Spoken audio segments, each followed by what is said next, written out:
fight. We don't have to kill. Everybody in the whole wide world really just needs to chill. No, we don't have to fuss, no, we don't have to fight.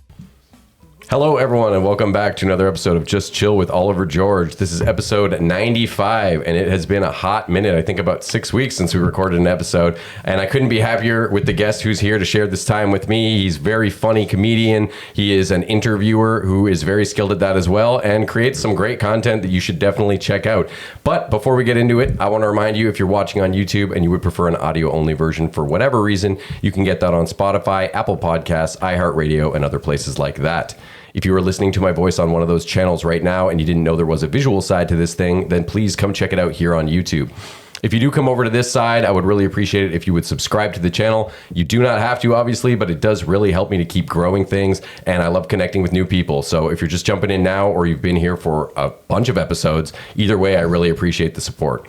Finally, if you want to reach out to me, maybe with a cool guest idea or some general feedback about the show, you can hit me up on social media or send me an email at justchillpodcasting@gmail.com. Let me know if you have interest in one of these holofoil stickers with the show's logo, and I will mail you one free of charge. The one other new thing I do need to mention is that the 100th live episode that we're doing this summer is starting to shape up. I don't have an exact date yet, but it is going to be at the West End Yuck Yucks. It is looking like on a Tuesday night, somewhere near the end of July or early August. So those details I obviously will share when I have them. And first place to find that will be on social media, but subsequent episodes, if I know, I will be including that as well. Some great guests. Christina Muehlberger is locked in to come and make a reappearance on the show, which is going to be super fun. And there's a really, really cool guest that I'm not going to announce yet because it's not locked in, but I'm very excited about the prospect of. So got that out of the way, but stay tuned. Now, back to the guest, the man of the hour, as I often like to say. I had the pleasure of being on his show, which is aptly titled The Johnny Rogers Show on YouTube, where he has had an array of really interesting guests. I think a lot of crossover guests between us as well. And he's also doing stand-up quite regularly around Ottawa. So if you want to check that out, you can see him pretty frequently. You post a lot, actually. Yeah. Hey, Johnny Rogers. I try to. Welcome. I do my best. Thanks for having me on, man. I really appreciate you having me over here. Been trying to get on other podcasts soon. I was focusing all on my podcast, and I was like, maybe I should promote this thing. so you were talking to me about networking and trying to create like a positive. Yeah, I fell off on that, but we still should do that. We want to put together kind of a collective of podcasters in, Canada specifically, because there's so much of that in the US, and I see that model working for people, of podcasters just being like, hey, this person wants to be on a podcast to promote their thing. I don't have any time. Does anyone else want to? It's kind of like a friend picking up a shift for you at your job or whatever. Making new connections. Exactly. Yeah. Or you can like send people like contacts. Well, it's like a vouch, because if you're telling me, hey, you should totally interview this person, I'm going to trust, if you've been on the show like you are right now and we've had a real good time hanging out, then I'm going to trust that you're not going to send me some jack off. Yeah. Some random guy's going to show up at your studio. Yeah. He gets stabby sometimes, but no. But he's a really good conversation. Yeah, he's been in jail a few times. Yeah. No, it was really fun when I went on your show too. I don't know, what was that, like 2 months ago or something? And we had a great conversation, and, I wanted to do that again. So here we are.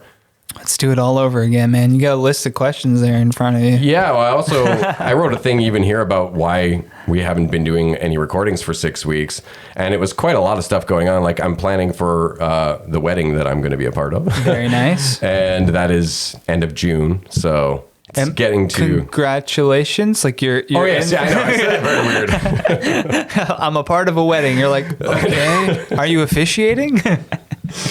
Yeah, there may or may not have been a little bit of ganja in the backyard. Yes, this is true. Prior to beginning things here, so we may get a little silly. But no, yes, I am getting married, and nice. End of June, so it's getting to the crunch time now. So that was obviously taking up a lot of time, in a good way, though. And my son got sick again. He had his birthday. I started doing a couple stand-up gigs again, and I feel like that's hard to do for me. So that was kind of my first question is, how do you juggle all that, because you seem to do stand-up a lot, and well, you post a new episode like every week though, and I find it very impressive. It took let's just say it took a very long time to figure out how to balance things, And I still don't have it perfect. There's still like, if you see me posting a lot and whatever, just know that there's something else in my life that I'm neglecting. Like I haven't been to the gym in 3 months. You know what I mean? So there always has to be, like, at least for me, there's some trade-off of time. Like, well, we can only do so much. only do so much, right? And Ryan Long, I remember, said to me, he was like, well, what are you optimizing for? Because like you have to, like, moment to moment reassess, like, what do I need to prioritize at this moment in my life, and what can I kind of put on the back burner for a second, right? Yeah. So for me, like, stand-up, I've done stand-up for 12 years, and wow. in varying degrees though, right? Like maybe 1 year I only did like 20 spots the whole year, but then for 9 years straight I was doing 3 shows a night, like as many as I could get, any stage I could get on, whether it was like in the basement of a bar or whatever it was, right? I was doing it because it was easier for me to prioritize that, but I wasn't doing any podcasting at that time either. So left a lot of room for not a lot stand-up. of people in the world were doing podcasting back 12 years ago. Yeah, it was just getting started. It was in its infancy for sure. It's also set up too. Like I never felt like I had the proper like space for it. And then with COVID, birthed Zoom and everybody's familiarity with Zoom. So I was like, oh, Zoom is a really good way that I can connect with guests anywhere I want, at any time I want. And that really helps with like being able to get an episode out. Like even if, like, let's say you're like, oh, I don't have enough time to have someone come over to do the podcast, do one over Zoom. You know what I mean? Like, I don't think your audience would be that upset with you if this 1 week it happened to be a virtual, they just are here to listen to you, right? Yeah, other than the pandemic, I've mainly used Zoom for instances where someone's just like in another part of the world. And I really want to talk to them. And if the amount that I want to talk to them outweighs how much I often dislike Zoom as a platform, then I'll do it. But if it's someone I know that I'll be able to get in studio, probably if we just reschedule or whatever, I will almost always try to aim for that. Yeah. I do just like the feel of it too more. Like it's just a little more human, and sometimes you get the glitchy audio issues or whatever else on Zoom, and that's just so frustrating. Yeah, and you have to pay now, I think, for anything over 40 minutes. Which is, I mean, I knew that was coming, but... I mean, like, I just, for me, because all of my episodes are over Zoom, I just view it as like a business expense. Yeah. Like, of course. It's not that much. Yeah, it's just $20 a month or whatever to be able to connect for over an hour. And that gives you the multiple guests too, right? Yeah. So often, like, every so often I'll have a couple of my friends on, and we call it the Four Northmen. And it's just the four of us just talking shit essentially for an hour or whatever, kind of catching up also because we both... all four of us have very busy lives. So, it's nice to be able to pay for those extra little features and then have a platform like that where we can actually use it and get good quality from it. It's funny because since COVID stopped and I wasn't really using Zoom, I think at least like 3 or 4 times I've signed up for Zoom for a month because I have a specific interview planned and then I cancel. That's like how Netflix started. Yeah, I send a reminder on my calendar to remind me to cancel like a day before. Yeah. You could almost cancel it right away and then... Yeah, if I don't... I mean, usually I would leave it open in case... Well, you never know. What if I get someone finally returns an email and it's like, oh my God, David Schwimmer said he'll do the show. I don't know why I picked him. David Schwimmer. Yeah, that was a weird pull. Okay, you said comedy for 12 years, which kind of strikes me as like, how old were you when you started? Because you don't look that old. I was 19 when I started. Okay, now I got to do some fast math. So you're 33. 31. Oh, shit. Yeah, so like as soon as I could drink and I was in college, I just went to like an open mic. And I just knew that I wanted to do stand-up comedy. And 19's young. Yeah, and like because I had known I wanted to do stand-up comedy since I was like 10, but you can't really like, at 10, you're not really thinking of like, how do I structure a joke and like, where are the open mics? Like, that's not even a thought in your mind, no, right? Not at all. You just see Robin Williams on a giant stage and you go, I want to do that. And that's all the thought was. So I remember going away to college and being like, for the first time, I was like, oh, I know no one here. I don't know. And the reason... Like in a good way, you're saying? In a good way. That anonymity is like anonymity powerful. Is amazing. Yeah. You can kind of create like, if you really don't like who you are and you're single or whatever, move to a different city or town. and you can literally recreate yourself. Yeah. Because to everyone new that you meet, you're that person that you tell them that you are. You're that identity you're striving to be. They don't have this built-in like, no, I've known you since kindergarten, you know? So they have this built-in thing in their mind of who you are. So that's exactly what I did. I just was like, I'm going to be a stand-up comedian. I'm going to change my name. Moving from and where? Brockville to Oshawa. Okay. And so I was in Oshawa for college.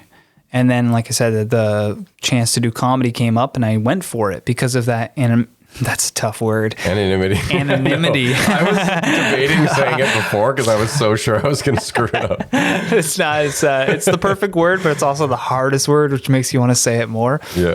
Man, I'm still embarrassed about my fast math a couple seconds ago. 36. No. Yeah, and that's exactly why I did it, and I made a promise to myself that there wasn't really going to be a plan B. Oh, okay. Just fully commit. Yeah. Well, Oshawa is like Toronto adjacent? Yeah. Okay. Yeah. So you could go to the Toronto clubs without too much trouble? Yeah, just hop on the GO train and then you're there. Nice. Coming back is a different story. Oh, when you get later? It's like if the trains stop running, and it's like you find a bus shelter, I guess. I don't know. Like, oh, damn. Luckily, I know some people there, but when I first started, I didn't know anyone. I remember like getting screwed over because the the train stopped running, and I took a taxi from Toronto to Oshawa. It was like over $100. Oh. But I was like, I'm not going to sleep. I need to go home. Like, I can't sleep. I need to go back to my dorm. You could have just tried to like stay up all night drinking coffees I had like class or something in the morning. I was like, I have to get back. Option. Like, I can't sleep here and wake up and leave at 5. Yeah. Yeah, well, that's not really a great game plan to be doing on the regular. It's going to get expensive real quick. Oh, yeah. You're going to start to hate your comedy experience. But what's crazy is I still wanted to do it. Even after like, I've had a billion shitty experiences doing comedy. And the reason why I know that I'm a stand-up comedian is because I always want to get back up on stage. Yeah. Regardless of how terrible the experience was. Yeah, I would say I have a bit of that too. Not that I perform nearly as much as you have over the years, but I do still go like, okay, this gives me crazy anxiety for like days beforehand sometimes. And it only really ever feels good if it's going well while I'm on stage and it's over before I can even process it. And yet I still am here signing up again and again and again. And yeah. How long you been doing it? Like I started the first time, actually my comedy anniversary, which is I always thought was cool, was April Fool's in 2015. So like it was just 8 years, but I don't do it very regularly or consistently. Don't ever discount yourself. Well, I've always done pretty well, so I don't like feel like I suck or anything. But it's I did that constantly. And it does you no service. You could just be like, I've been doing comedy for 8 years. Yeah, I suppose. Yeah, because you have been, Yeah, and like, but not compared to some of these beasts that I see, and many of whom I've interviewed, and I'm always humbled by these true road dogs or whatever. Yeah, there's gonna be those people, right? There's also gonna be the people who are like comedians, but they only make TikToks and they do one show a month and it's sold out because they only make TikToks. Yeah. They're still a comedian. If they do it for 8 years, even if they did one show a month, I did a music show. I guess it was about a month ago or a few weeks ago, and it was at a Yucks on a Saturday night, and I got paid $100, and I was like, all right, you're paid working comedian. That's I suppose. Well, thank you for inflating my ego that little bit. Yeah, I do obviously love it, but I do find it stressful too. And well, I think that's a good thing. So to me, whenever I get anxious, it's kind of like, I read this in The War of Art. Everyone labels it different. Like he labels it as, I'm trying to think of the author's name, but Stephen Pressfield. He labels it as resistance. It's the same thing you feel when you're about to start like a new ab routine, or you're gonna try to quit smoking or whatever. There's this resistance, this tangible feeling that you have that's trying to pull you in a different direction from the thing that you're telling yourself that you want to do. Yeah. And instead of listening to it, you have to use it as a compass of the thing that you want to do, the thing that you have to do. A guiding star. Yeah. So whenever I'm like, because stress is just your body preparing for failure. It's just your body preparing itself for what to expect in the worst case scenario. Yeah. And that's because like we have the perfect brain for 5,000 years ago. And that was really good when you thought that a lion was going to be coming through the grass. But now your body started feeling the stress. And you're like, I might have to run or go up this tree or something. But now we feel it when we do things that we really care about. We're like, oh, I don't know how this is going to go. Like, yeah, right. This could be horrible. And I really want to do this thing. You just do it. And then as soon as you do it, you realize like, oh, I was worried about nothing. Yeah. It's fine. Everything's fine. Yeah. Yeah. Well, and it's even more frustrating when it's gone well in the past and you have like tangible data and you still are but this is going to be the time that I'm going to shit my pants on stage or like, and it always comes back. I don't know. Yeah. But some people you see on stage that really look like they've gotten through that and it doesn't get them anymore. So I don't know. I feel like they just hide it really well. You know? Oh, so you think it still affects every single person? I just did Broadhead Brewery, and I've been doing like 6-minute spots around the city, like shorter spots, and then this one was like 12 minutes or something. So I'm like, okay, cool. I'm going to be on stage for a little bit longer, and then like right before I'm supposed to go on, like as soon as I get to the venue, I'm just feeling this anxiety, like. Ooh, are they gonna laugh? Like, are they gonna get what I'm saying? Like, is this gonna go bad? Like, you know, and the room's filling up, and I'm like, oh fuck. And then I get on stage, and the mic breaks right away. Like first thing I try to get one joke out, and someone yells from the back room, "We can't hear you!" And I'm like, everything I predicted is coming true right now. And then you get this sweat kind of drop in the stomach. Starts sweating. And then they fix the mic and then everything's fine. And I do my set and I get off stage and Rob, the booker, is like, "You're very comfortable on stage." I was like, did I look comfortable? Because I was shitting myself this is what I the get. whole time. Yeah. It's all an act. Like whatever you see on someone's face, it's the same thing like going to a different town. They're putting out how they want to be perceived, but inside they're trembling. Yeah. They're definitely trembling because there's no way that you can't be.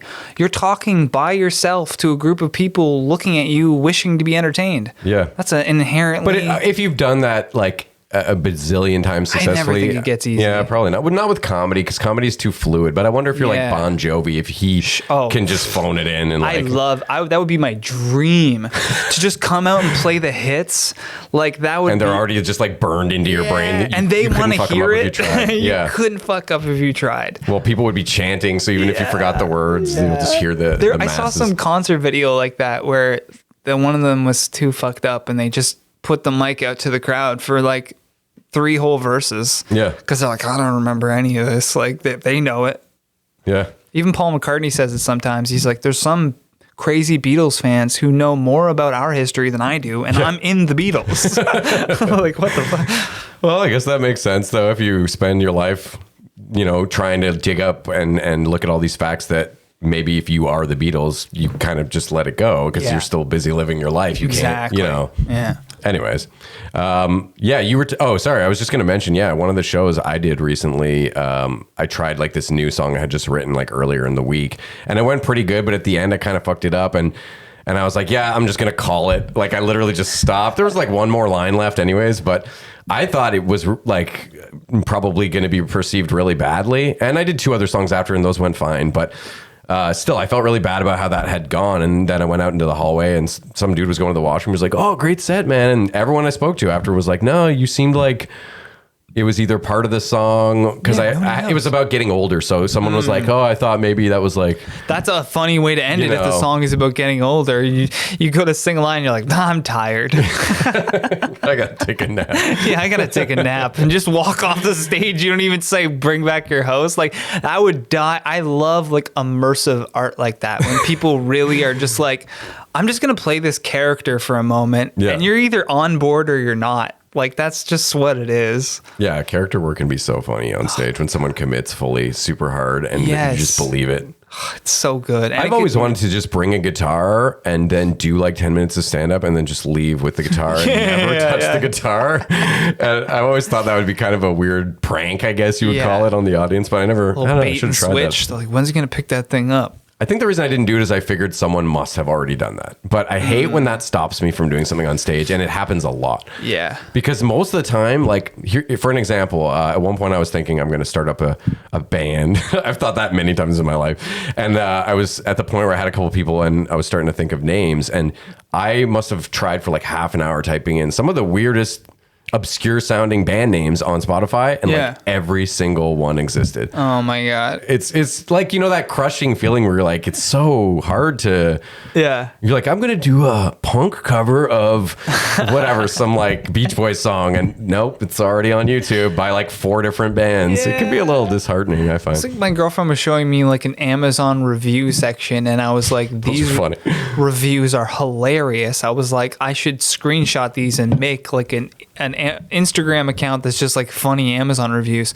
I searched up like 1,000 names. There's every Amazon review type name that you can think of has already been done. Oh yeah? It's already been claimed by somebody. It's the same deal, yeah. And I'm like, oh, like I live no unique experiences apparently. I know, yeah. It feels like that. It sucks. But that's why when you do get something that really stands out and feels unique, it's, I guess, that much more special in 2023. Yeah. Sometimes I just wonder, though, if we were like living in the 60s, if it would be way, not easier, but like, I don't know, like to stand out and be an artist, like if you would not shock people, but make more of an impact because there wasn't so many people. But I think I guess there probably already was as many people, but it wasn't, you didn't see as many of them.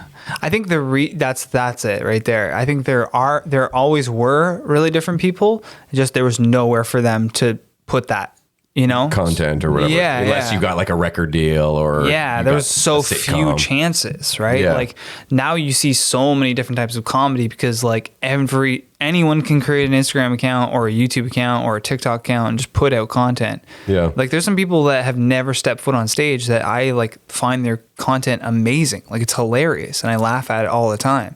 And it's just like that could have never existed before. Like they would have had to write a pilot for a TV show and then like have it get picked up. And all the steps that would have been necessary. So much. Yeah. And it's like, and I also think now with like, I think the more ideas that are released into the wild, let's say, as time goes on, the more kind of cross-pollination of those ideas that you have that then become those unique things that people stand out with. New offshoots. Yeah. So I think like as time goes on, it's not like we're running out of unique things. They're only going to get like crazier and more unique as time goes on. I hope so, because that's another thing I was thinking about going back in time is that even just like the amount of songs that existed, it would hypothetically be easier to write something that sounded new and unique and would like really blow people away. But they might not be ready for it at that time.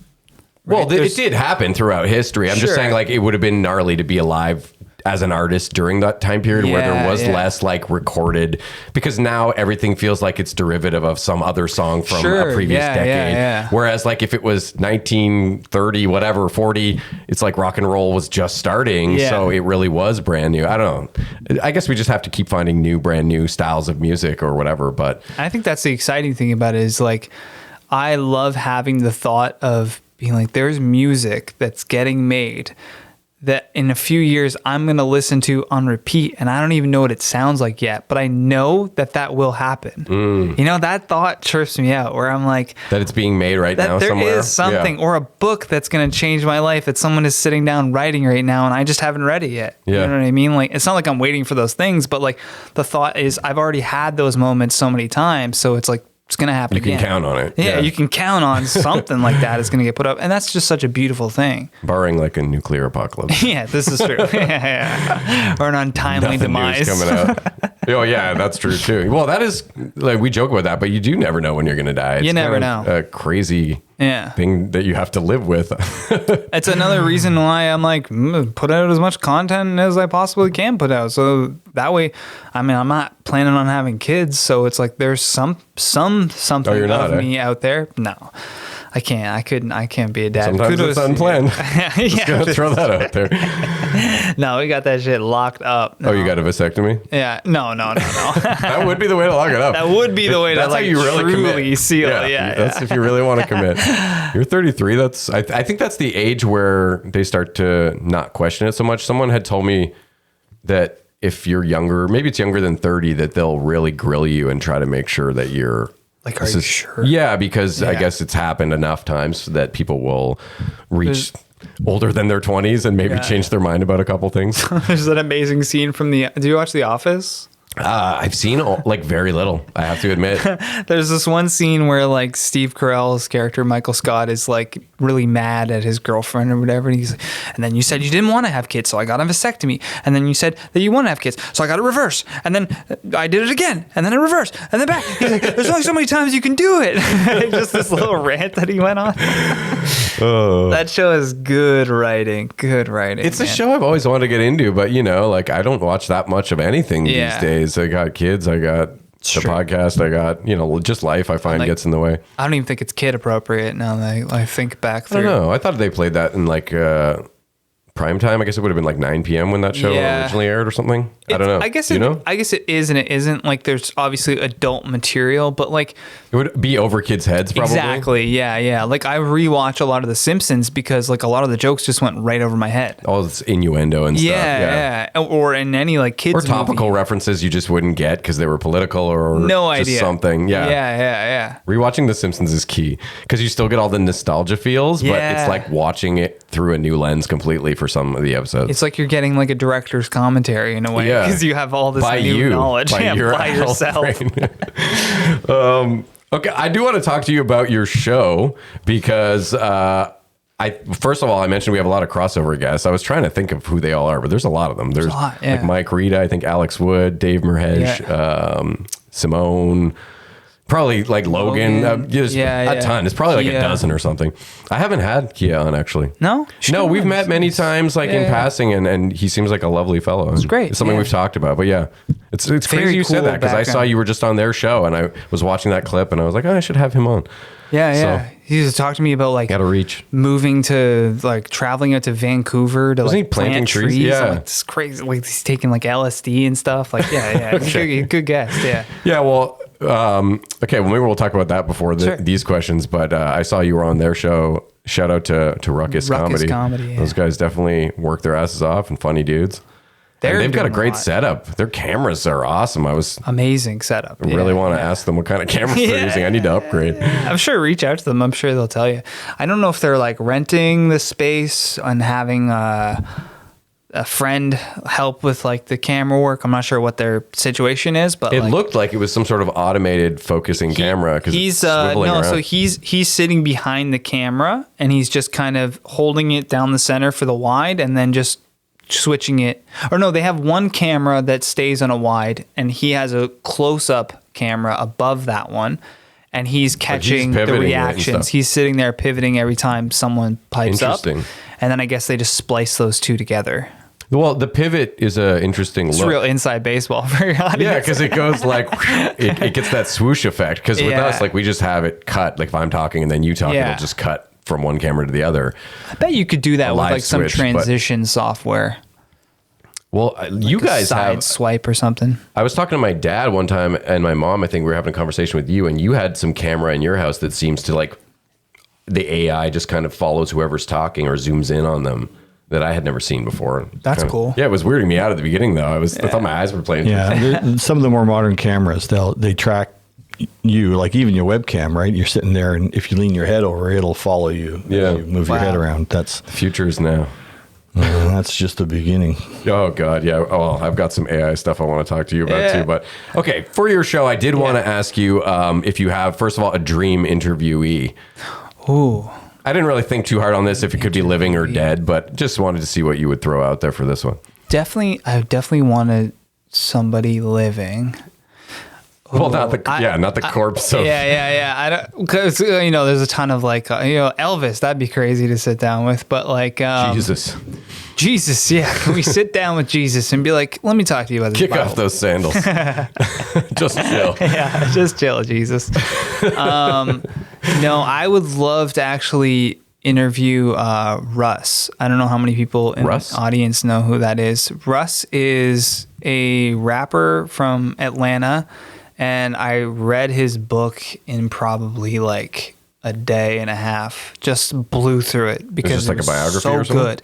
Kinda. It's more so like about the stuff that I was talking about like feeling that feeling of like, I really want to do this thing, but there's this resistance, and then kind of going for it anyways. And that's something that he had done since like he was like 16 or 17. He knew he wanted to be a rapper at like 16, and he just did that and just figured out, you know, okay, if I have to get a job for a little bit to do that more, then I'll do that. But it was always his priority. Always his priority over everything else. And now he is completely independent.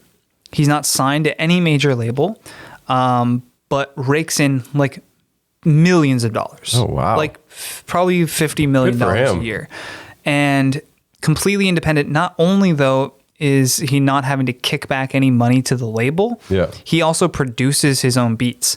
So he makes money as a beat producer for himself, and then he gets another credit for the writer, and then another credit for the performing. That's impressive. So there's like, and all of that's coming back to him, which would have gone to somebody else. So I love like looking at people like that. I'm just fascinated by people like that who find a way to just kind of carve their own lane and laser focus on it and succeed. Like he did a concert in front of like the pyramids, like such a random. Yeah, I've never heard of this guy. That's so cool. What's his book called? I gotta remember what his book's called. I'll find it online and put a picture of it either way. Yeah, just search Russ and then it's a R-U-S? book. R-U-S-S. Okay, Russ. Yeah, I've never heard of him. It's good. Makes good music too. Well, that's an interesting answer for sure. It wasn't some like cliche, you know, somebody everyone would want to talk to. I'm such a fanboy for that guy that I'm just like, I would love to like pick his brain basically. That's awesome.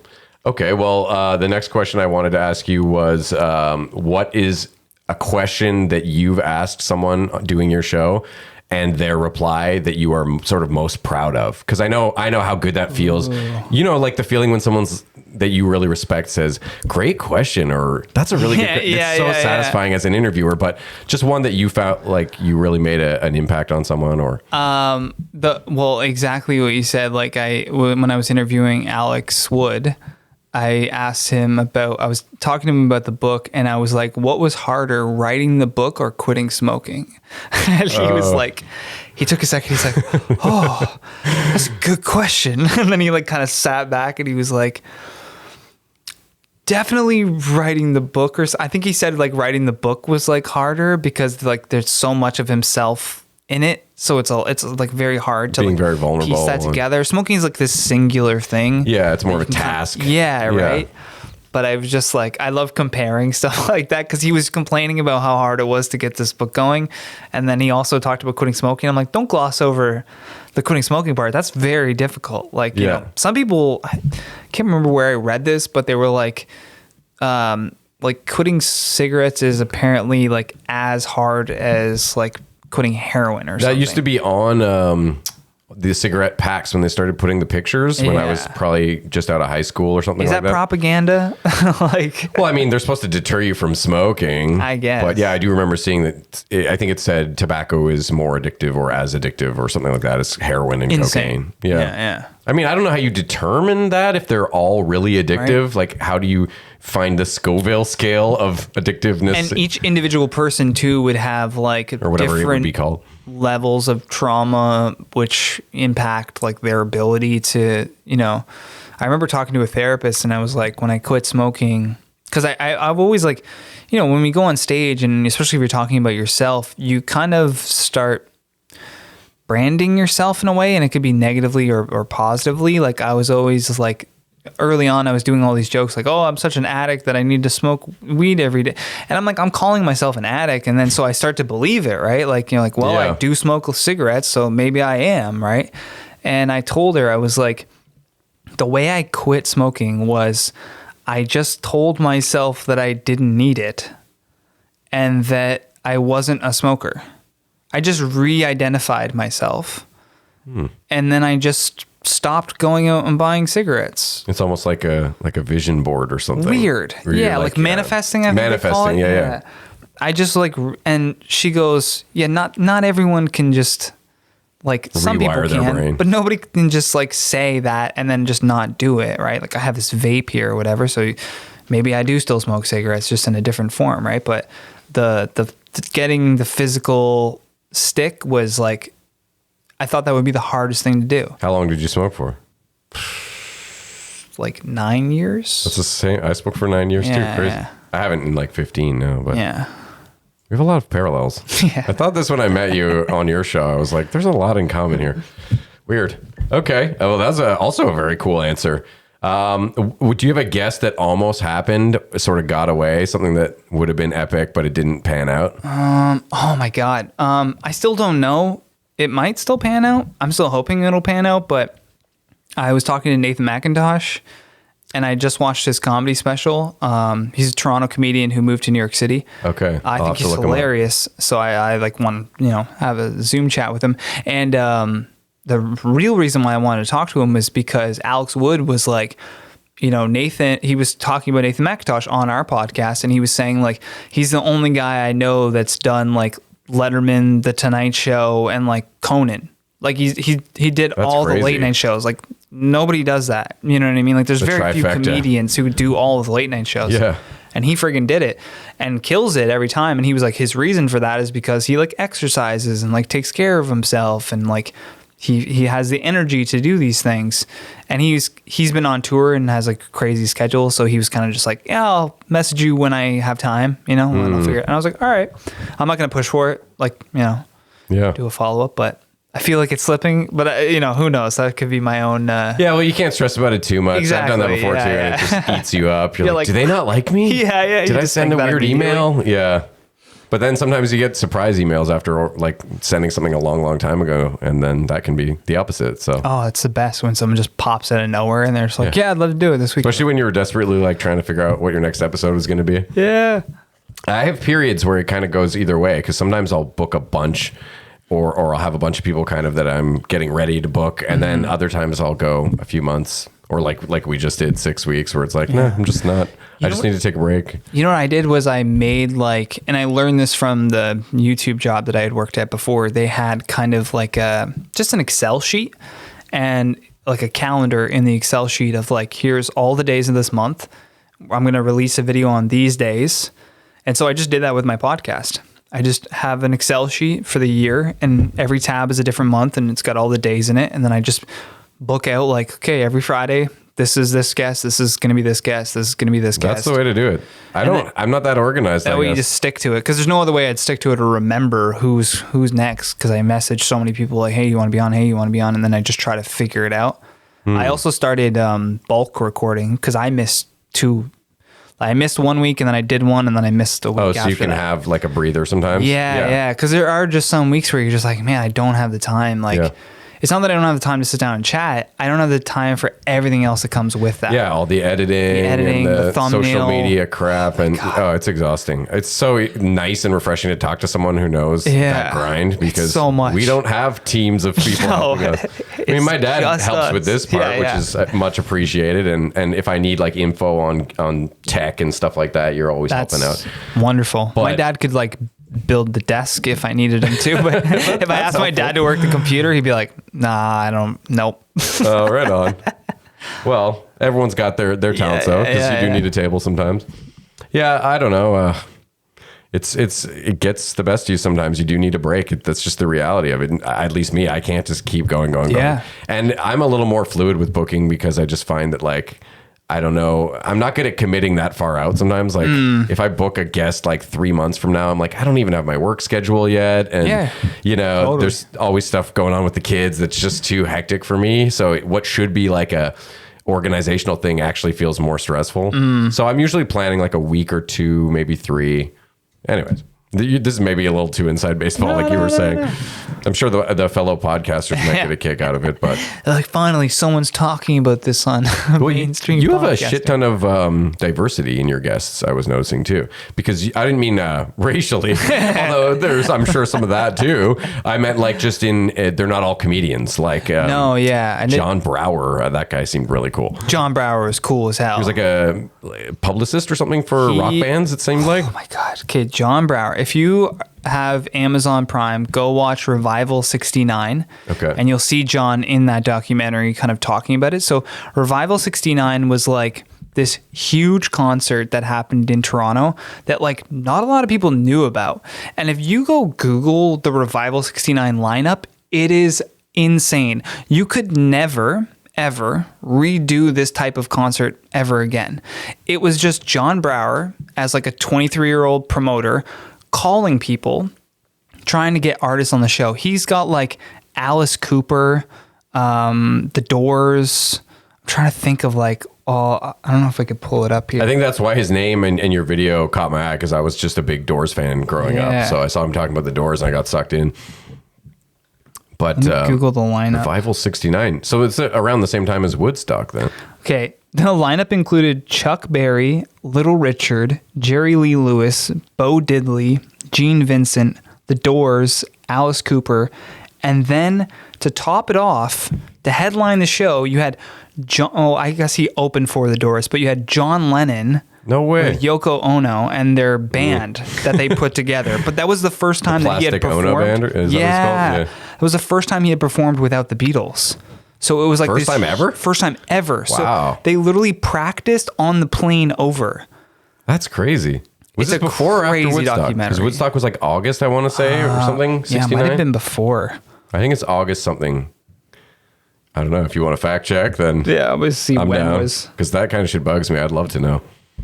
Let me just Google it here. When was Revival? They always 69? say summer of 69 was Woodstock, right? So yeah, I would bet money on August 13th. It says, okay, the Revival 69 festival was in September. Oh, so it was like a month later. So when was... Crazy. I know there was also that concert where I think it was a Stones concert where someone got killed, and it was like this woman got killed by Hell's Angels that were supposed to be bouncers for the show or something like that. I don't want to screw up the details on this, but it was like a really famous concert. I think they called it The Day the Music Died. Is that, or no, that was the plane crash with Buddy Holly. God damn it, I'm mixing up facts, but It was August, by the way, for Woodstock. okay, so I think in the fall, like a month or two after, was when the Stones concert happened, and a lot of people regarded it as like kind of the end of the era, because after the high of the Woodstock, it was like this horrible thing that happened. Well, I think she pulled a gun or something, and then they stabbed her because they had hired the Hells Angels to be the bouncers, working the front of the show. That literally happened people off stage. Revival 69. They had like a group of bikers that were essentially like the escorts for the celebrities coming in and like acted as security. Like it was like it'd be like you and I if we just decided we're gonna plan this festival. We're like, all right, I guess we need to hire a security team. Like I don't know any security team. Like I know a couple bikers. Sure, tell them to come down. You know what I mean? They bring their whole squad. Seems like, sketchy. But it's 1969. It's I like guess. what's They're like sketchy? these are the toughest guys. Yeah, we need tough guys to keep people in line, but. Just absolutely bonkers. But no one died at that festival, right? No one died at that festival. Okay. No, yeah. Yeah, I wish I could remember what the other... sometimes my dad will look stuff up, but no. You've never even heard of that? I'm surprised you're not. Because I know it happened. I just wanted to make sure I was right about the date and it being just right after Woodstock. And I was 14. No, I thought you might have heard about it since, because I mean, it's a famous... The coolest part about Revival 69, though, was the fact that you had the older generation of rock and roll, the Doors, who were hot at that moment. Yeah. And then the up and coming generation, which was like Alice Cooper. And the backstage, they were like all mixing and mingling together. Nobody had separate dressing rooms. They were in like a hockey arena or some shit. Like everyone was just kind of like beside each other. And Chuck Berry was like, shit, that's John Morrison. Like he said to somebody, and they're like, "You're Chuck Berry." Like, what do you? You called him John Morrison? Yeah. He's like, "Oh, John Morrison," and he said, "The Doors man over there." Like, and he's like, "You're Chuck Berry. What are you talking about?" Yeah, it would be cool to be a fly on that wall. Yeah, right. And Alice Cooper's just sitting there silent with his face paint on, just watching all these legends walk around. Is there photos of any of that? Yeah, they have like photos and videos in the documentary that have like never been seen before. Yeah, I definitely want to check that out. Where was the concert? I'm trying to think. I think it was like down by like Ontario Place. This was in Canada? Yeah, it was in Toronto. Oh, that part I didn't even know. Maybe you said that at the beginning, but I didn't catch that. And Ron Chapman, who I had on like right after, he's the director. And he did like a fantastic job doing that too. So it was cool getting that side of things, of him talking about like, to be a good director, you need to have like trust. They need to be able to trust you and trust you that you're going to do the best with their story. Cause this is like real people's stories, right? Yeah. Like he's talking about their lives. Yeah. So you have to really trust the director that they're going to do a good job. Yeah. Because I'm sure there's been times where it's gone the other way with stuff like that, where people feel like they were misrepresented. I'm trying to think, even the Doors movie, actually, I think Oliver Stone got shit about, like some people in the band that were still alive, they weren't super happy with the overall, some of the stuff. And also Jim Morrison's ex-wife, this witch lady that like Pamela Corson was his main wife, but he also had this like Wiccan ceremony where he married this chick. And that is true. And it's in the movie, but she didn't like how she was represented in that film.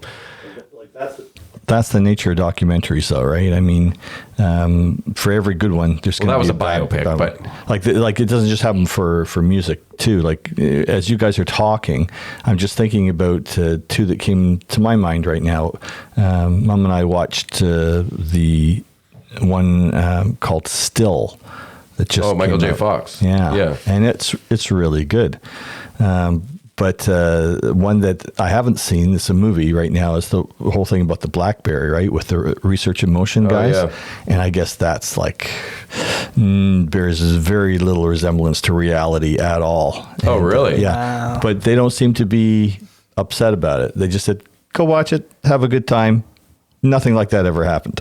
Well, you can get away with doing that. Like, Once Upon a Time in Hollywood is a perfect example. Quentin Tarantino was like, yes, this takes place during the Manson murders. But it was like an alternate reality. It'll be an alternate reality. I love that movie. It's my story of how I think, like, I want to tell this. Yeah. Bruce Lee's daughter. Being an asshole or whatever. Kind of wasn't happy about the portrayal. Yeah, because he was a dick. But, like, people said, like, well, and he got his ass kind of like that. Yeah, that too. That too. Is the part I think they would be more pissed off about, is that he got the shit kicked out of him by Brad Pitt, who made it look like he kicked his ass pretty easily. He just threw him into a car. Yeah. You know, so I get that part more than him being a little bit cocky, because I've seen people comment that like, oh, Bruce Lee was cocky and stuff like that. Rightfully, it's always going to be, who do you ask? Well, rightfully. Yeah. But everyone has different interactions with people. So one person might be like, oh yeah, Bob Saget was an asshole. And then someone else would be like, he was the nicest guy ever. Yeah. That's just the nature of life. So I don't know. I feel like people get screwed sometimes in those situations where, you know. The Elvis documentary, that was a really good one. I haven't seen that yet. It's like a bio. The one with Tom Hanks and all that? Is it Tom Hanks? He plays his manager. The colonel or whatever. Yeah. That guy's a piece of shit.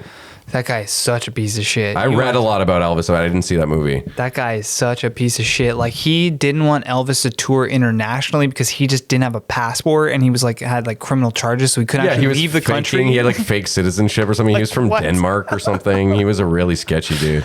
Oh fuck! But it's a good Colonel Parker. I think it was Tom Parker. I think.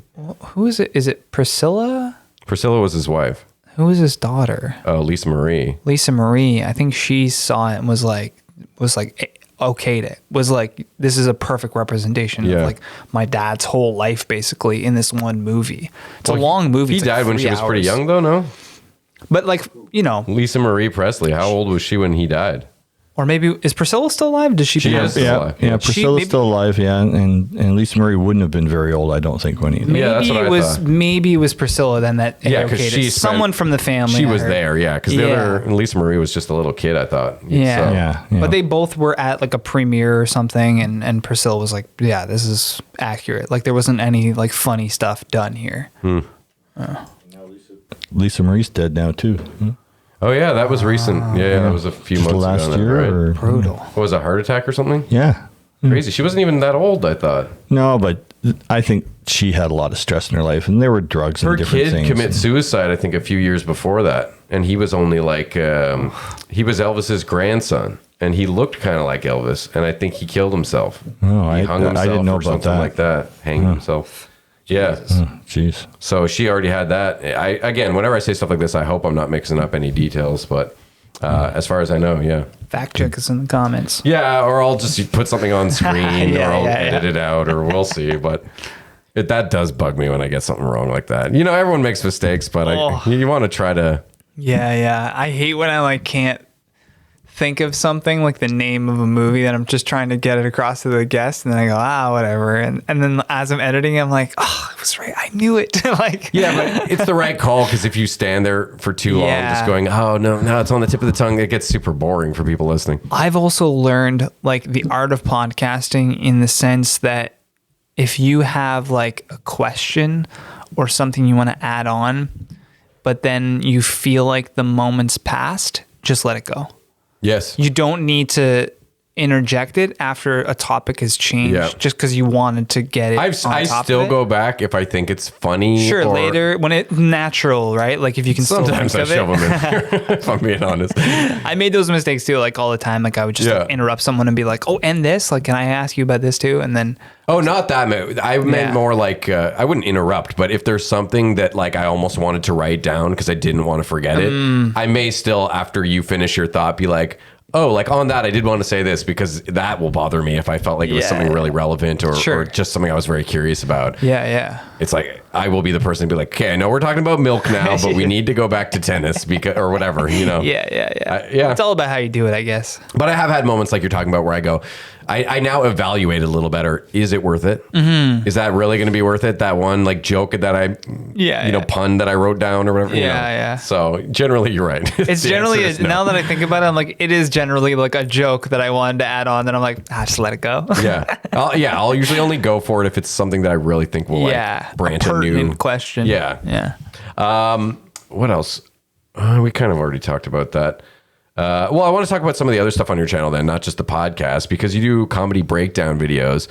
And in those, I got to say, you sound very much like you have that news delivery. Yeah. And I know you worked on another show, Inform Overload, right? Is that where you kind of developed that? Yeah. Because you have like, I'll give you everything you need. You know, that tone drop. Yeah. I like separating stuff like that. Like, I don't want to necessarily be, it's still me, obviously, there, and it's still my words that are coming through, but like, I'm presenting information.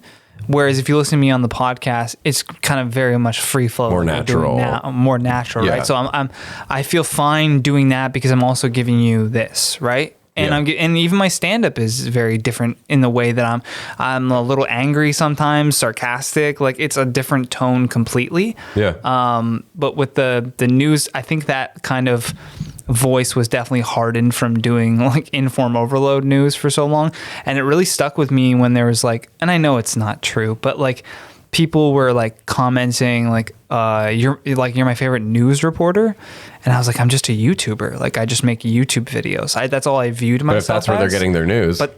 And I would even respond like, please don't only get your news from me. Like, that's scary. All right. Get it from somewhere else also. That's good. Cool that you're watching, but like, don't just watch this show. Yeah. Because I would like try to make it funny and like, try to. Well, you were covering a lot of different topics. Yeah. But interesting stuff. And I do think that when you're doing informational stuff like that, where you're kind of just delivering facts and bringing people on an educational little trip, that cadence you were using is really helpful. Yeah. It wasn't monotonous at all. It was very like, I want it to come through clear, right? Yeah. I want it to be like, then this is the end of that point. It sounded very professional. Perfect. Yeah. But there's a lot of other stuff on your channel. You had like a video of Wiz Khalifa. Yeah. And I actually wanted to know how long that edit took because it was. Oh my God. So. Do you know who he is? No. He's a rapper. Yeah, I've heard it. He was on Rogan a while back, and I remember watching that episode and being kind of annoyed that he kept saying that. Yeah, me too. It was yep. Every time question. That was his agreement statement. Yeah. And so be rolling a joint. Johnny made a video, an edit of him saying it 66 times in a row, the whole episode. But did that take you a really long time to do? Or? It took me a really long time, but I knew I had to do it. And like, it got big views. Yeah, I got huge views. They're the biggest thing on my channel, and it's so stupid. And that's what makes me so mad about it, because I'm like, I put so much heart and soul into so many things, and it's like 10 views, 30 views, oh God, 100 I know views. that feeling. I'm like, what am I doing? It's and then soul-crushing the dumbest thing ever, 50,000 views or something. Like, what? It doesn't make any sense. But it's also notoriety from Joe Rogan and Wiz Khalifa. And that's part of the reason why I do those news things too, because like, the news things are just trending topics that people are searching for. And I know it's an easy way to get eyes on my channel. And hopefully 1% of them will stay behind and watch the podcast. That's very smart. I hope, right? So I just do that because the podcast on its own, I'm fine letting it grow naturally. But like, if I can do anything else to bring people in, I have that expertise. So why not lean on it and use it, right? Like, it'd be like if you posted like covers.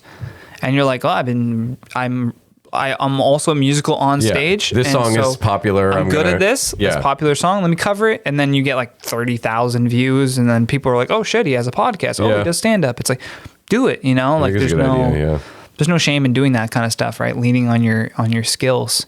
No, that's really smart. What was the question? Oh yeah, the Wiz Khalifa. The Wiz Khalifa. Yeah, how long did that take? Took like 3.5, 4 hours. Oh, okay. I was like listening to the podcast, and then I was like, he's saying yep a lot. I have to go home immediately and download this episode and edit it into like clips. And now that Rogan is on Spotify, you can't really do that anymore. Because that was when he was on YouTube, so I could download the YouTube video and make that. But you can't download a Spotify video. I don't think so. I don't know how you would even do that, right? No. Maybe there's some sketchy website that allow you to do that. Third party, yeah. But I posted it, and then this is going to be some inside secret for people who want to know. This was my strategy at the time. I don't think it works really that much anymore. But when I posted it, I noticed that 3 other people had already also done the same thing. Oh. Made their own yup compilation from that there's conversation. Multiples of these. And I was like, what? How did we all like have that thought? This is what we were talking about earlier. Yeah, right? There's no new ideas kind of thing. And I had just learned about buying views. So I went to this like whatever, this website, and I bought like 1,000 views. Oh, weird. For like $10. A view something broker. like that, right? So, and then the video gets 1,000 views. Now, what that does is when you search for yup, my video has 1,000 views on it now. So it ranks higher than those 3 other videos that have 10 views, 30 views, because they were also just You posted. just leapfrog those guys. Just leapfrog them. And so everyone goes, oh, this must be the good one because it has 1,000 views on it. And then naturally from 1,000 views, it went to 50,000. And all of the other ones also picked up in views too, but not that. So you much. kind of helped them out. Kind of like in an association, right? People like maybe watch one, they go, I don't like that. I'm gonna watch this one, you know? Yeah. But what also helped was like Wiz Khalifa posted it on his Instagram, didn't tag me, which was annoying, but what are you gonna do? It was just cool to see that he posted Well, it. you could, I guess, comment or try to get people to. Oh, okay, yeah. People were like, please give him credit. I'm like, he's not looking at that. Yeah. I was like, it might not even be him posting. It's someone from his team or whatever. Yeah. Most of the time, that's exactly what it is. It's rarely the person themselves. Well, you just created a great segue because let's talk about you not getting credit.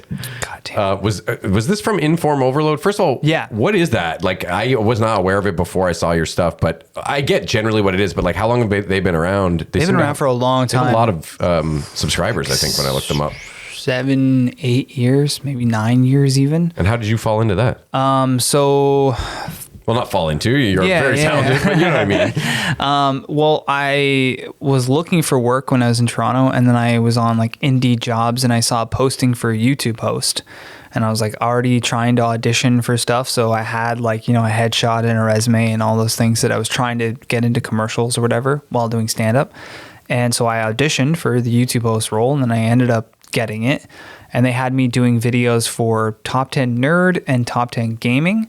The company is called... They profiled you. Yeah. The company is called Most Amazing Top 10 or Most Amazing Incorporated. And then they have kind of all these other channels. So I worked on 2 of those channels, knew nothing about comic book culture whatsoever. I learned all of it as I was making the videos. Gaming, I was good on gaming. I knew lots about gaming. But then they needed help on this information overload channel. It's just entertainment and celebrity pop culture, influencer mostly, talking about other YouTubers, and it's just news. You just have to see who's trending, what names are trending, come up with a video title, work backwards, write the video from the video title, and then just go film it. And then an editor would edit it together and they'd post it. And they had like, I think they had 1.2 million subscribers when I took over as manager. And then I was able to get them, I was able to get the channel to like 1.8 before I left, which I only became manager because in COVID, my boss was like, I don't think nobody can come in the studio. It's like illegal to be like in a workplace now. Everybody has to be at home. And he's like, well, we're gonna have to like lay people off. And I was like, are you crazy? I was like, everyone's at home right now for at least 2 weeks. So we know, remember that 2 weeks just to let the spread slow. But he was like, lockdown. I was like, YouTube views are going to double because nobody's going to be able to do anything. They're just going to be watching YouTube, watching Netflix, right? And I was like, let me just find a way to do a home setup, and then we can maybe try that. Green screen it. Yeah, green screen it and all that stuff. And I literally built a teleprompter because we use a teleprompter. I built it out of like a pizza box, and I used like glass from like a photo frame, and I like taped it in and cut a hole and like put it on top of like books, and then put my phone there, and it would reflect off of the glass. Crazy. And then I put my webcam behind it, and then I just built a teleprompter for $0. Some MacGyver shit. And that saved my job and got me promoted as manager. You know what I mean? Like I was like do or die in that situation. Yeah, well, you recognized the huge opportunity that was happening with the lockdown situation. That's and luckily he was able to go, yeah, okay, I trust, let's try it. Yeah, you saved the day. Yeah. So why did you leave, or? I really didn't like the way the company was being run. And I have no say in that. If they want to run the company the way that they want to run it, that's them. They started a company. You are more than welcome to run that company how you see fit and what's best for you, whatever. I just was like, I know I can do better than this. So I'm just going to leave and try to find that better. I had no plan. I was just like, I'm just going to quit and then try to find something better. And manager out. Yeah. I was just like, I literally just was like, because I had made a request for something and then they had denied the request, and I was just like, okay, well then, see ya. This. I was just like, bye then. It is kind of a really strong, powerful feeling when you quit a job. Oh, it's the best. If you really need, like, not even if it's like, I want to burn the place down, but more just like you've been kind of putting up with it for a while and you really aren't feeling it for a while. You've hit your breaking point. Yeah, I did security for like 9 years, and by the end of that, I was really, really not feeling it. And once I finally got a better job at the hospital, it was like, then I did work there for a little bit longer, but I would say I gave very little fucks. You cared even less. All the people who would have normally, there was a lot of guys with short man complexes, as you can imagine, in the security guard industry. And a lot of ex-military people with, just a vibe about them who were like super stick up the ass and get in your face. And, I used to kind of just take it or get frustrated by it. But once I knew like I didn't really need that job anymore, I would just stand up to every single one, and they all backed down so easily. Yeah. It was like very eye-opening that it was all hot air, and it was very easy to deflate with any kind of like equal opposition or just defense even of yourself, and just being like, hey, a little bit of a stern voice. They're like, all right, cool. Sorry. No, we're good. They're like, well, I just thought you were going to take it. My bad. Well, yeah, there is, I guess, some of that mentality for sure, and some people do take it, unfortunately. That's why that just reinforces that behavior, right? Yeah. So it's like that's the problem, really. Well, I don't mind people like, because I'm not a slacker either. I like to do the job, but there were certain things like we would do a patrol, and this was a place I had to do a patrol in an 8-hour or 12-hour shift. You were patrolling like 8 of those hours. No joke. These are like walks that would take quite a long time. Some of it you would get to hop in a little car and drive around. But a lot of it was on foot. And because of that, they would give you like a 2-hour window to do the whole patrol. And you have to hit all these points with your little wand to show that you went there, and beep on all these little spots to show that you followed the rat maze or whatever, which is fine. I'm okay with that. But because a lot of the people working there were a lot older, retirees and stuff, picking up a second sort of part-time job and stuff like that. They're like, hey, take my wand with you.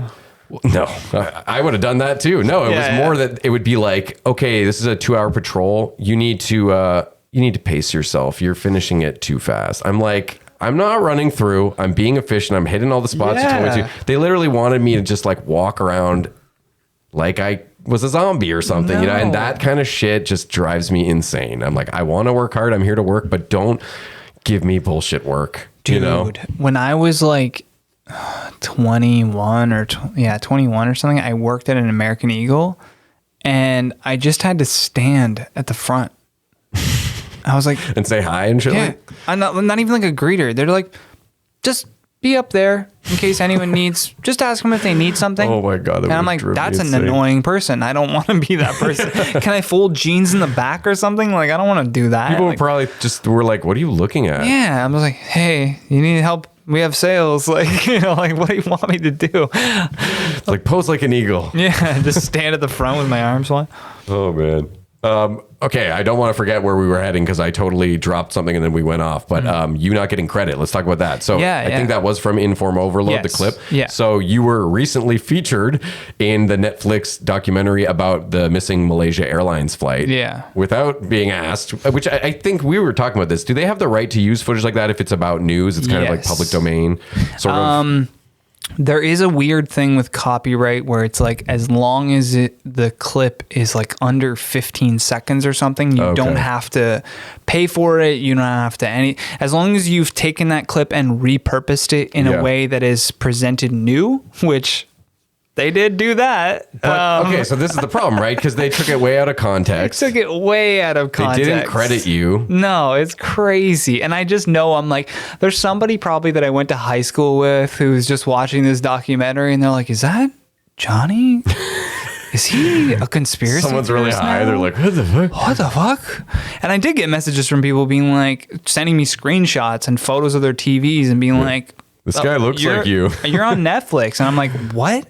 Because people will send me like, some people will come across my old, because I've done so many YouTube videos.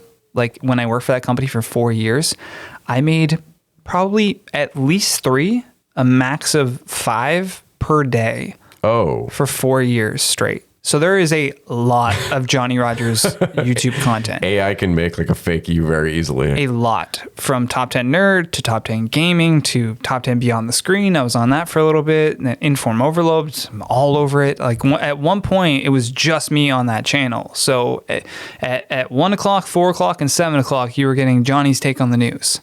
And that was That's cool though. It was cool, but like. But now you can be deep faked very easily. Yeah, but and people would send me like, you know, a photo of their computer and they found a YouTube video, and I thought that that's what that was when I opened it, and I was like, oh yeah, cool, like that's from the job that I did, and they're like, no, it's on Netflix, and I was like, excuse me, and then I went and looked at it, and the narrator's like, there are a lot of conspiracy theorists talking about like what could have happened. And then they insert my clip of me. That's so harsh. Talking. And I was like, what? The only way that could have been worse if they were like, there's a lot of conspiracy theorists who are alone and live in their mom's basements and masturbate frequently. I'd be like, hey, you added a lot to that didn't need to be there. Yeah. The worst was still bad though. The Gabby Petito. Do you remember Gabby Petito? She went missing. Sounds vaguely familiar. She was like a van life YouTuber, and her boyfriend had decided to travel across the U.S. Oh, and people thought he killed her or something? He did. Oh, yeah, he did? Yeah. He killed her, and then he went back to Florida, and then he ran away into the Everglades. And if you've ever been to the Everglades, you're not going to survive very long on foot. I think I do remember alligators, like anything can kill you there, right? And they ended up finding his remains. Was he eaten by an alligator? Something was got all hold of mangled? him. Like it was like not a lot of him left. Like they found like his bag and like. I'm gonna say though, after murdering the girl, it sounds like he deserved a painful death by alligator. Yeah, I think he probably went out into the woods, took his own life, and then an alligator just found upon his remains. And I'm thinking that's more likely the case. That's fucked up. The whole thing. So there've been a dozen documentaries made about that, and it was a really big topic. Like even mainstream news was covering it. So every day I was making like a Gabby Petito video being like, we don't know where she is. Here's the latest thing of what people are saying online. Like, I'll keep you guys updated as we know more about this story. Like, oh, this evidence just came out. Maybe this could be, just constantly trying to stay on top of what was happening. Dog the Bounty Hunter got involved for a little bit. Yeah. Oddly. I totally remember this. That was huge. I'm like, damn, that thumbnail of Dog the Bounty Hunter on it, I was just like, this is gold. That'd be great if she didn't die. Yeah, right? Like, it was super sad. And that's why I think people were because there was this hope that she would be found, right? Before we knew really that it wasn't going to happen. So did you have to do a video when you broke the news? Yeah. And that was like, hey, this could get broke at any time. Like, be ready to make this video. And that's another part of the job that I really hated was like, I had to be on top of like some horrible stuff. Like, anytime something bad happened, I wasn't thinking like that sucks for them. I was thinking like, how am I going to make this video about that? And that's a bad way to think about stuff. Yeah, like, it feels like morally kind of weird. Right. Yeah. So there was a lot of reasons why I quit, and that was also a big part of it too. Was morally, I was But going, how can I make the video is different from going, oh yeah, he killed her. Yeah. I'm not excited. It's gonna be great. Like, Yeah. No, but there's at least like characters in movies for sure that are like that. Ratings are all that matters. Yeah. You know. Yeah. And there is truth that, like, I'm sure stories like that, they do get a lot of eyeballs. Yeah. Like when, what's her name, cut off her husband's wiener.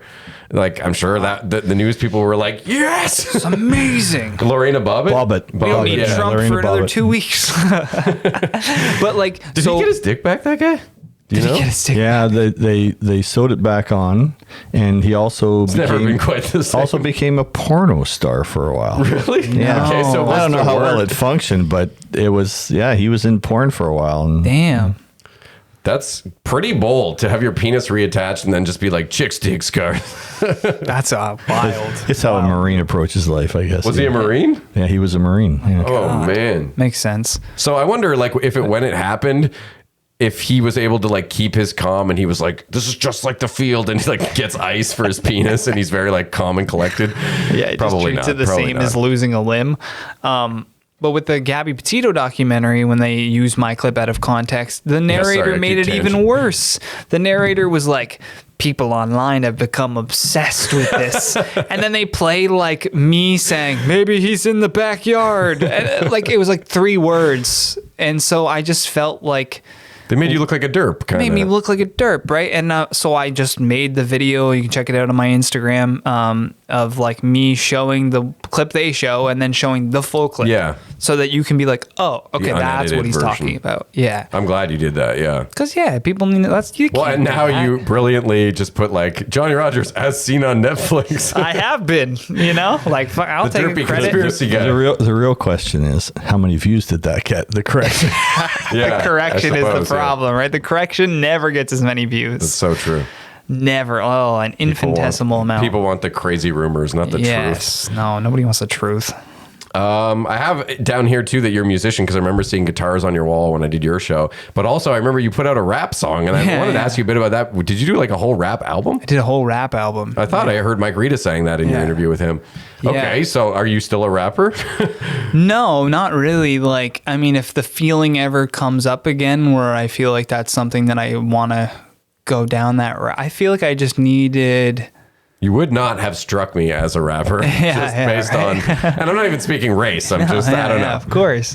No, but like I had spent so much time around my friend Evan, who goes by 11. That's his rapper name. And he has like a Guinness World Record for the most amount of music videos produced in a year. Oh, shit. He did like 368. Like he made like a So more than there are days in the year? Yeah. He did like a new song, a new track, and a new music video like every single day. Well, some would be multiple in a day. And multiple in a day when he could, right? He was just trying to do as many as he could to like really perfect those 10,000 hours. And He wasn't going for the record at this point? That was just some he just happy got accident? it. That was just a Okay. happy accident. He was just trying to like push out as much content as he could and really craft his skill. His skill is like improvised rapping. Like, I don't know if you've seen like Freestyling. Harry Mack. Yeah, Harry Mack. Yeah. Yeah, where you give him like a couple words and he can just loop it into a rhyme scheme. It's amazing to watch in person. Like your Does he have mind YouTube is stuff I can blown. check out? Oh yeah, for sure. Okay. Yeah, I'll show you his stuff. Cool. So I just knew I had him as like, he's such a good guy and so supportive. And I was like, this is such a perfect resource of a friend where I could just really like, hey man, I kind of want to try this rap thing. Like, can you listen to this and just tell me like, you know, So you had been tinkering with rhymes with it. Yeah. And on I was your like, own for years? do or- I have something here? Like, you know, and he gave me lots of really good advice and really like tried to help me with a lot of stuff too. And I just don't think that I'm not as passionate about it as he is passionate about it. You know what I mean? Like, I'm not going to go on a scooter like he did and tour the US and rap on random street corners for people to just for the love of the game. Or Right? you don't have what Russ has. I right? don't have what Russ Yeah. has, right? And it was something that happened during COVID where I was just listening to beats on YouTube and doing work, just something without lyrics so that I could focus. But then I found my brain like coming up with words during parts of because as I'm typing. Yeah, like and a free flow. Yeah, and I was having this free flowing thought it was almost like the music was speaking to me, as gay as that sounds.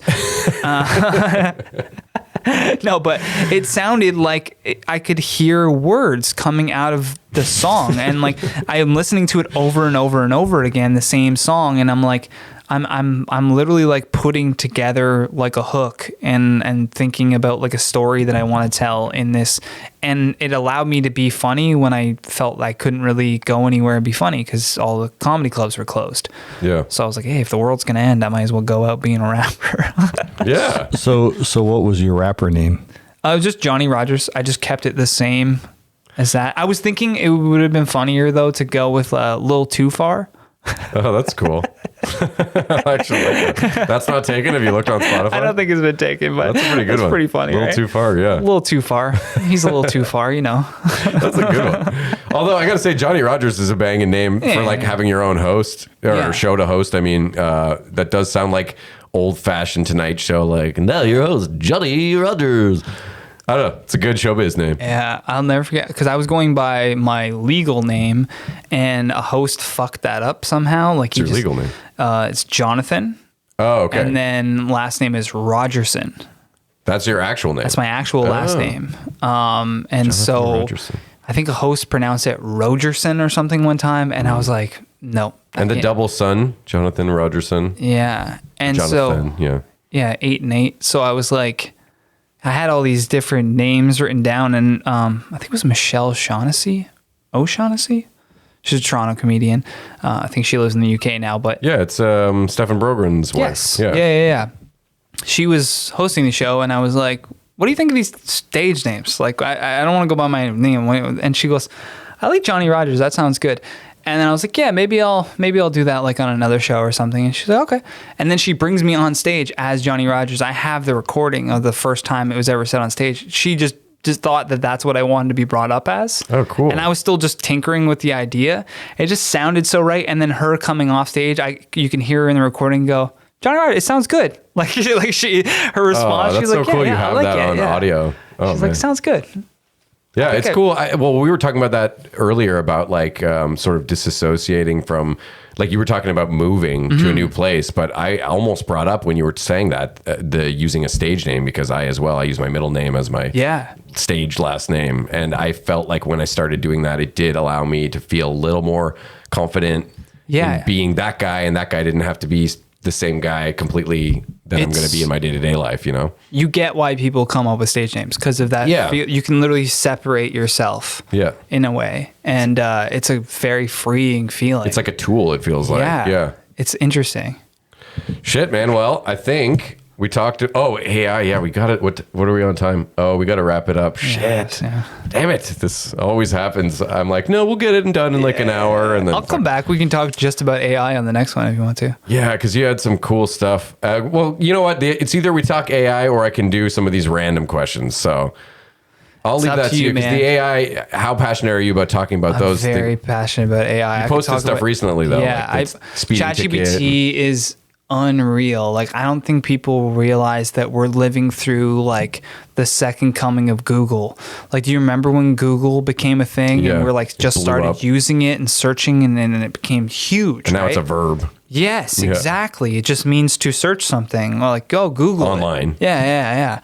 And ChatGPT is going to be that, and it's going to radically change how we do everything, from the education system to like finding a lawyer to help you fight a parking ticket, or a speeding ticket, which is what I did.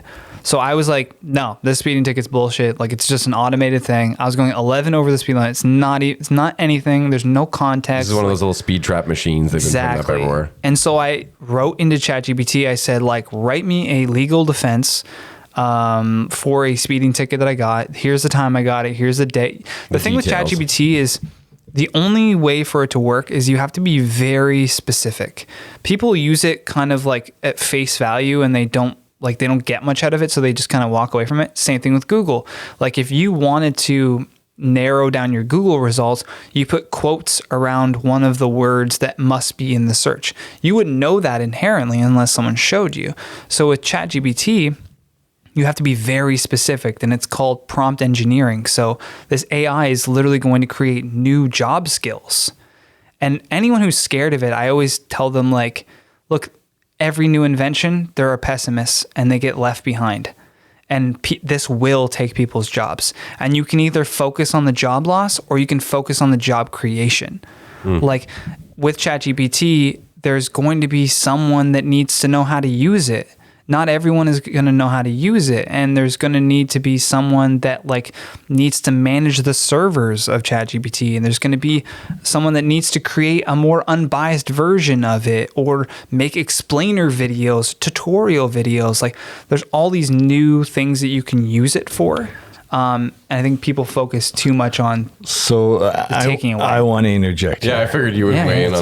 So what I want to say is, let's not continue this. Let's do another episode. Yeah, it'd be a big one. You really got to bail? No, this is just going to be a huge topic. Right. Yeah, that's fair. And I'm going to want to talk a lot more. Okay. Well, like I'll just say this one thing now. Like I don't disagree with anything you're saying. I think you're spot on a lot of stuff here. In my mind, I think this is going to be at the level of like the industrial revolution. Yes. It's not just another Google. It's way bigger than Google. This is the first time, like automation has impacted all of us in one way or another, right? But the Industrial Revolution really took away manual labor in a way and created the entire like blue collar thing as big as it is, right? This now, I think, is the first thing since the Industrial Revolution that's going to be a complete generational change in how we do like so many things. But this time it's aimed at white collar. It's all white collar focused. If you're putting bolts on something, that's you know, it's automated too in lots of ways, but that's not really being freaked out by this.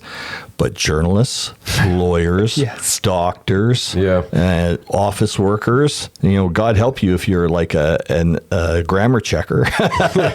You know, I mean, and all this social media manager. That's been obsolete for a while, right? Yeah, but it's getting more and more translators. Like completely not going to be required anymore. I mean, unless it's ASL going very, very fast. Unless they get a robot who's got arms that can do all the hand motions. I'll tell you, you know, they'll just talk to Boston Dynamics, and next thing you know, you have an ASL a very handsy robot.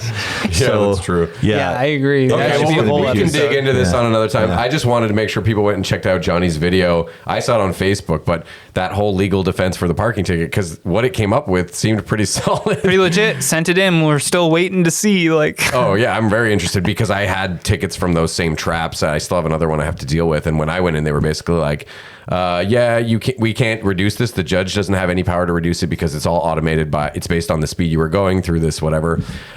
So it was basically like, you can either say not guilty, which I was speeding, or you can pay it. And those were my only options. What happens though if you like plead not guilty?